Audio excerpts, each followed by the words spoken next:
So my only question is, why are they calling bruh a domestic terrorist? Like that's crazy work. First of all,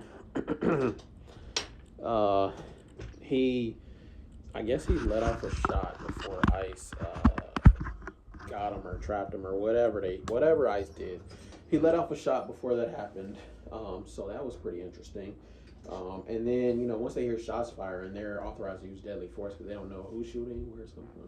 They knew they had a suspicion that he was armed apparently. So that was like their go-to, like, oh well, now we gotta neutralize a threat, which is what most cops and federal agents are trained to do, which makes sense. So do I think it was justified? I'm pretty 50-50 on this one, because like why was the hassle happening in the first place? That's what I want to ask. And number two is why was he by federal agents? Was he just protesting? And then number three, what was he protesting? That comes into effect when you ask him this. Was he interfering with the duties of law enforcement? Because that's a crime in itself. Committing a crime with arms is a felony, and no matter what state you're in, that's automatically a crime right there. So a lot of factors come into play. We gotta wait for. I'm gonna wait for more information to come out before I label him a domestic terrorist. That's crazy. Do they think anybody that carries guns is a domestic terrorist? Like, come on, I got guns. I'm not a terrorist. And then it's always the amount of bullets that he had. Like he had an extra magazine, so they're like, oh yeah, he had 50 rounds. That's a stockpile. Like what? A stockpile? Well, I got more than 50 rounds loaded in the magazines right now. Like that's not a stockpile. That's a 30-minute range session. Like you're not gonna make it far with 50 rounds unless you're actually shooting what the RSA is recommended, like 1 round per second or whatever. I would say run round 1 round per minute. Like you'll last 50 minutes. That's no, nobody's doing that. First of all. Second off, why is this and all of these incidences only isolated to Minnesota? That's what I would ask. Like, why only Minnesota? Why is there no other ICE enforcement happening anywhere else? You know why? It's the same reason they're trying to distract you. It's the ICE fraud that they're not the ICE fraud. It's the Somali fraud. Pardon me, that they're investigating. Excuse me. Hold on.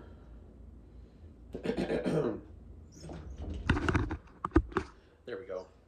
It's the fraud that they're investigating, that they're trying to put an end to, that people keep interfering with. The Somali migrants, we'll call them illegal migrants. They've been caught red-handed stealing over $20 billion in fraud. And the reason why this is such a problem is not because they're just stealing the money from the American taxpayers that the money could go to and help families eat and breathe and get child care and stuff like that, which they have the child care centers, ironically enough. The real problem becomes when they're sending the money back to their countries. They said that they sent more money back to their countries than their country has in government funding, which is nuts. Like we're literally funding them. But not only that, it gets deeper than that. Not only that, they are sending the money straight to the terrors over there. So we are being directly linked by association to the Somali terror organizations over there. And I think that their end goal was to keep it going, to keep politicians running in this aspect, in this way. But not only that, was to just keep it going as long as they could, and to have some type of civil uprising of, because they were more funded than a lot of American citizens, like a lot of U.S. American citizens, which is kind of nuts. Like, when you really think about it, I can't get a business loan if my credit isn't good enough, but these guys are getting their mortgages paid for. They're getting mortgages as non-citizens. They're getting houses with 2 years of free rent. They're getting jobs that they're not paying taxes on. They're getting government assistance like food stamps, WIC, all of this stuff on top of their businesses being funded directly by the government, subsidies to help them out, like to help kickstart them. But they're using that money to just send it home, and back home the exchange rate is so high, they're making a killing.